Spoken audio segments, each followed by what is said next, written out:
How does VP fare this weekend? Do they not only claim the points that they need to, well, they don't really need much anymore, they're going to career all the same, but do they take the top spot and take the... I'm holding off being too critical on them just yet. Still a new roster. Hold on, we do have Liquid popping a couple of glancing shots through. This could be good connection. Oh, that's a problem. Yeah, that's spyrro on the ground. It's clib. Clib's found it instantly, and VP off to a disastrous beginning. There's no recovery in this. Something like that. It's never a good start. I mean, you can obviously tell what they was going for, looking for that scout off on the bike, trying to find the next point of entry. They have plenty of people all still together, and they can maybe make a good recovery of this. We know it's VP at the end of the day. The individuals are apart, that they're absolutely fine, but still. So I'm wondering how much Liquid pay attention to this if BatulinS goes on a wider swing, has to play way further disconnected. Sorry to jump in there, I was just watching him get real close, and I was worried that, you know, he might run into it. Speaking of running in, though, SMB. Now, that's a team I didn't get to see pop off. They were more of that week one team, right? They had that week one run where it was real nice, looking quite deadly, and then they were absolutely absent in the follow-up. So I want to see more from them. And Vanir, a little bit of a surprise, a little bit of a dangerous team, and I am watching BatulinS take a further eastern swing.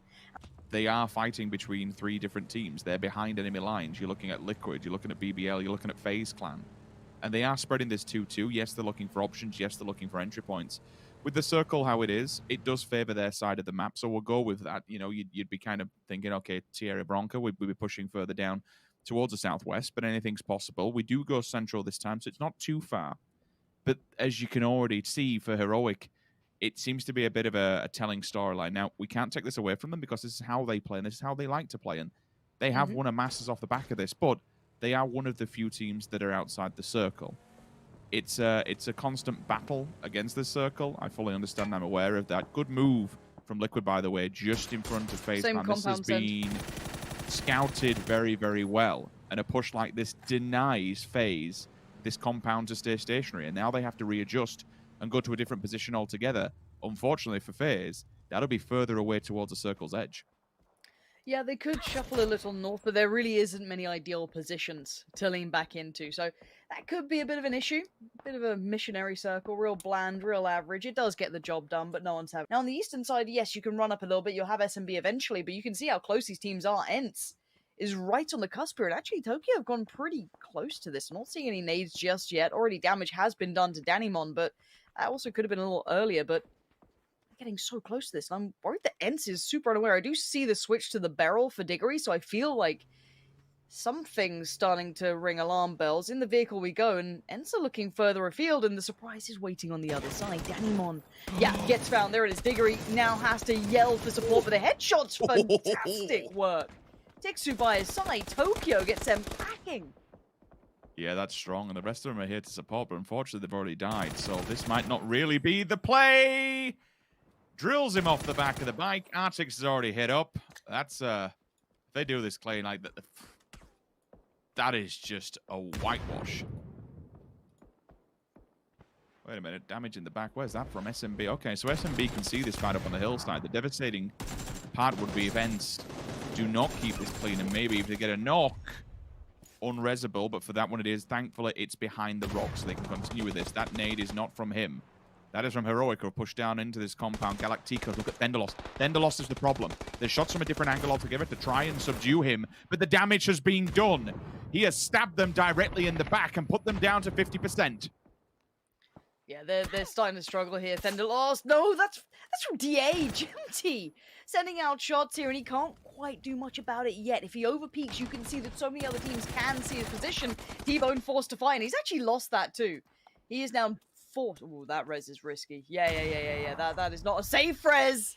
And that's a good nade coming through. Now, further afield, 14 teams remain, 53 players. And you're starting to look at everyone else joining in. It looks like question mark. We said they were on the outskirts. They had to make a move, and this is going to be one of them. Straight in towards this. You can clear this house out so much easier than the likes of maybe Lazar would have liked in that one. Question mark are suffering a fair amount on the way in. Lazar obviously knocked though, but Fate wants that flush. Clears the house. There's no one in here anymore, but it is just Fate standing. The rest of SMB try to pile on through. A quick flash to try and ruin their chances. As Fate now waits and... Oh, that's perfection from Fate! just holds the doorway, 2 HP in a dream, but he's done enough. He's ruined SMB's chances this time around. I thought the one flush would have been enough, but no, fate destroying theirs. He's going to keep on going, and finally they put him in the ground. But my word, the damage has been massive. SMB have been shredded, which allows Vanir to comfortably sit behind him. Now, if you remember, it was Vanir that got pulled up on by SMB. They managed to jump them, even though they removed one scout from the very start of the game. Liquid on a push across the road. FaZe already set up there, and you can see the pre-nades coming out. They are going towards this garage side, and damage is already heavily done towards Liquid. Yeah, and Vex is going to be the one to green the door, but he loses. Trade comes out, Aitzy and Gustav holding the back line is going to do very well for FaZe. Liquid do have clib flushed at this point, but mxey still could be doing something about this. They're still fighting them yet. This is a bloody battle. You can see exactly the value of the man on the screen. mxey is still being a terror. Gets a little bit of a fire! mxey! Lean? I mean, they've lost everything. Up, both teams, they're screwed, and perfect timing for BBL. I realize this is a weakened position for Team Liquid. One player up top doing whatever he can. Molly will go down, gives the area of denial for now, but I would assume they have enough deliverables to just send it and post it through the top window. Yeah, bye-bye. See you later, Liquid. 12 position for those, so it's mutual self-destruction for both of those teams.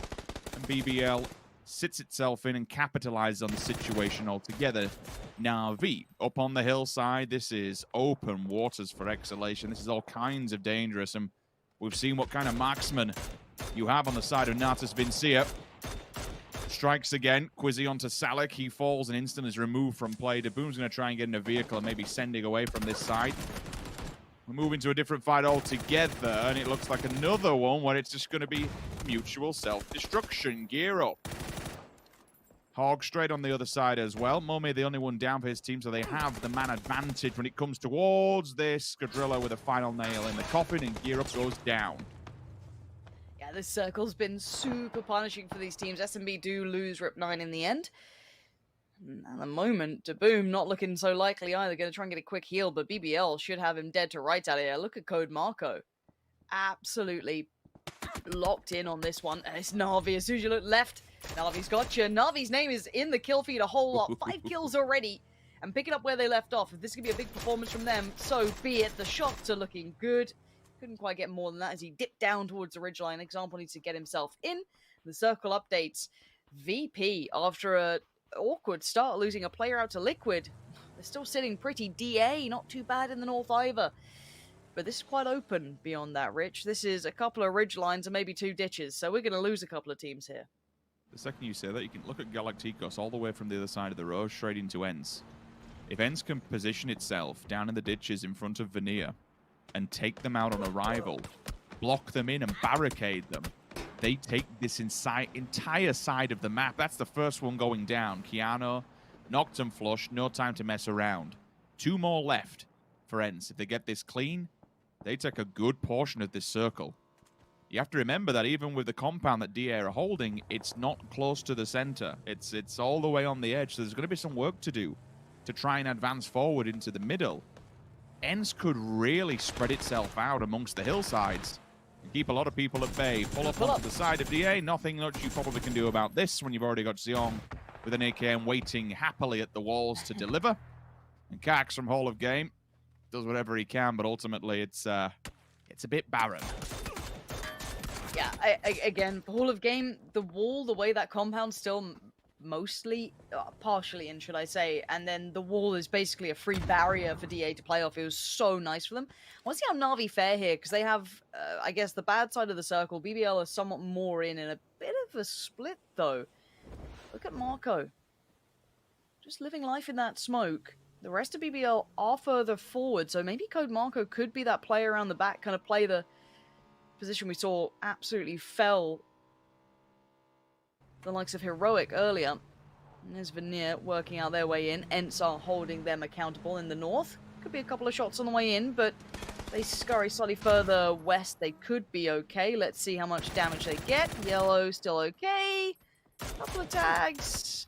Oh, that pull-up's a bit dangerous, but actually it's PiXeL to bail him out. I was a bit worried for Vanir then, just slowing down at the hub, but actually PiXeL from further afield does manage to land it. Now, Marco did join the rest of BBL. He didn't stay on that trajectory, so he looked somewhere else. Na'Vi sit towards the top side. So we've kind of the high ground and the low ground. The south is the low ground. So you have BBL, VP, Galacticos, very far southeast. In the north, DA, what remains of Vanir. You saw those two players.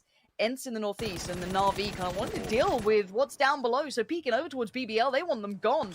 And Mellman has a perfect chance of it. Great nades opportunity here just to send them down, and BBL, nowhere to go. Ooh. Great nade comes back in. Murt's got an arm on him, and nades are out, boys. Mellman's got to move. He's in trouble. But there's the reply. It's even better. Mellman finds Metralius, but they have suffered casualty. Alya now flushed.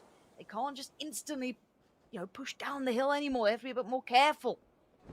Super aggressive from Na'Vi just to go bouldering into this.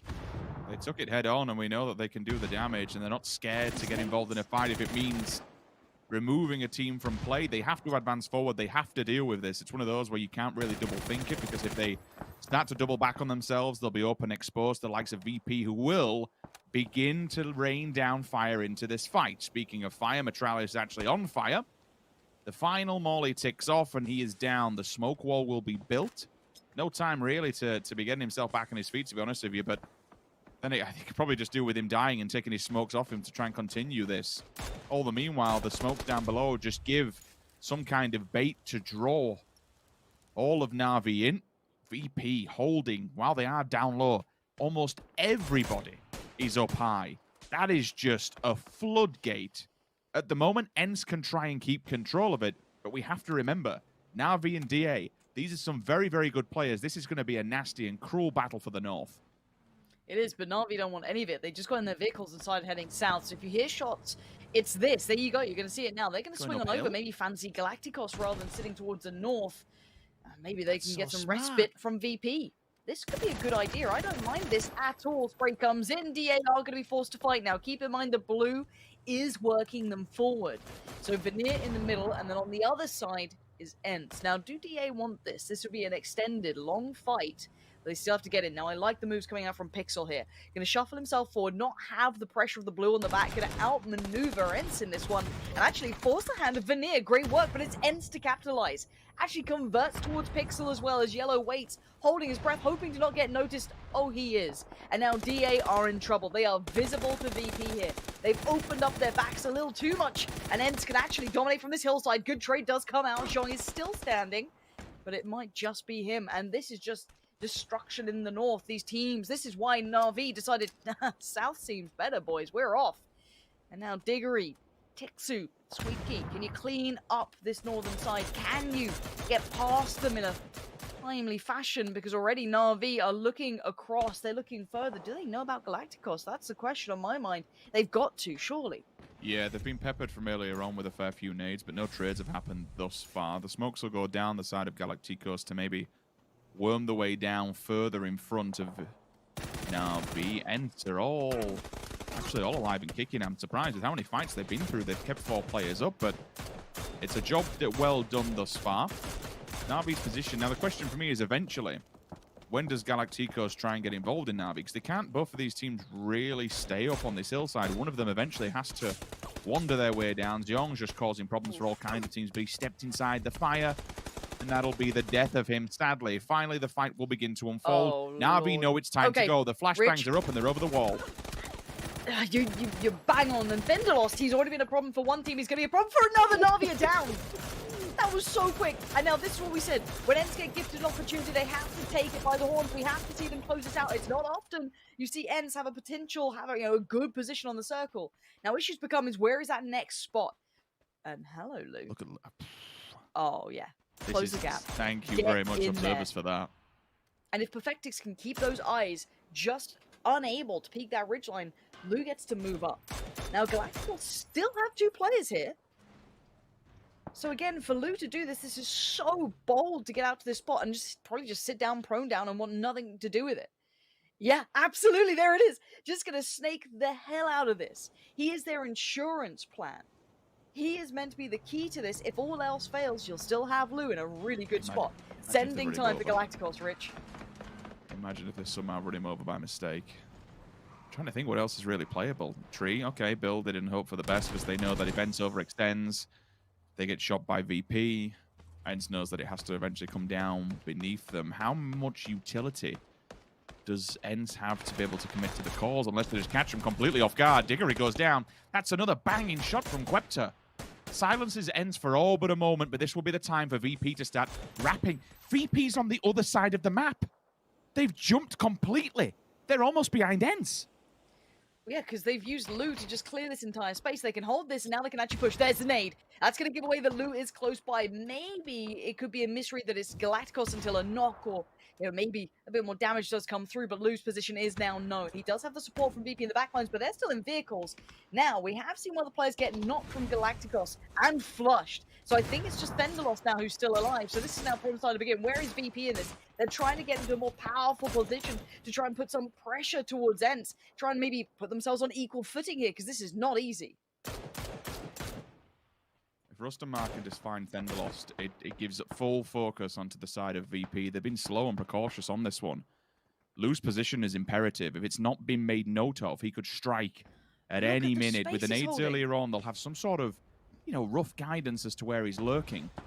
But for ENCE, they've always got to commit one person's time, one person's attention towards the side of Fenderloss. They have to keep him in check, and it's such a nuisance right now because they can't send the full squadron to combat VP. If they do that, Fenderloss has already been the dagger in the back for Heroic earlier on. It could be the same for ENCE. One good knock onto VP would slow them down. Then maybe they can draw their attention towards Fenderloss, deal with him, and then go back after it. Okay, so there's if Lou just survives, look at the space they're holding. Just look at that minimap. He's literally on the line here. ENCE need to clear him, and quite fast. The problem is, as soon as obviously they peek, the rest of VP will see them. So it's on BatulinS and Perfectix to keep him alive as long as possible. It may not be for forever, but it should be enough to put ENCE in problems. That's the concept, that's the idea. And look at the gear, look at the damage that's already been done. ENCE aren't looking so hot. Broken vests, no helmets, 2 smokes, couple of heals, but it's odds and ends. And now they're going to be forced to move. 12 kills, though, is a stunning performance from ENCE. That is really quite solid. Fenderloss in fine form, though. 3'd up, but no utility. That's his downfall here. He has no way forward other than just running at them, which is seemingly the game plan here. Going to move himself up and try and live in the shadow. But did Tiikzu note him? I'm not sure. Tag just came out towards Rustanmar. This is now where VP start taking a little bit more of that momentum, and Fenderloss, rather than focusing towards VP, it's ENCE on the chopping block. Fenderloss, what a shot! ENCE are in trouble! Fenderloss again! The trade comes out, but it's 2-0 too late. If you're a VP, you are moving, and they are. They always get the situation just right. It comes down to someone like SKUIJKE to do the unthinkable, to try and rise above. He does have Rustanmar by inside. 7 kills. And now SKUIJKE gonna just wait at the door. Can he find anything? Perfectix on the other side does get the spot, but SKUIJKE delivers towards Perfectix. This is going back and forth. Lou has been waiting this whole time patiently at the foot of that hillside. But SKUIJKE has just greeted them with a smile. Rustanmar does get contact, he loses the fight. BatulinS holding the flank. That's the big brain, the man of the hour, and VP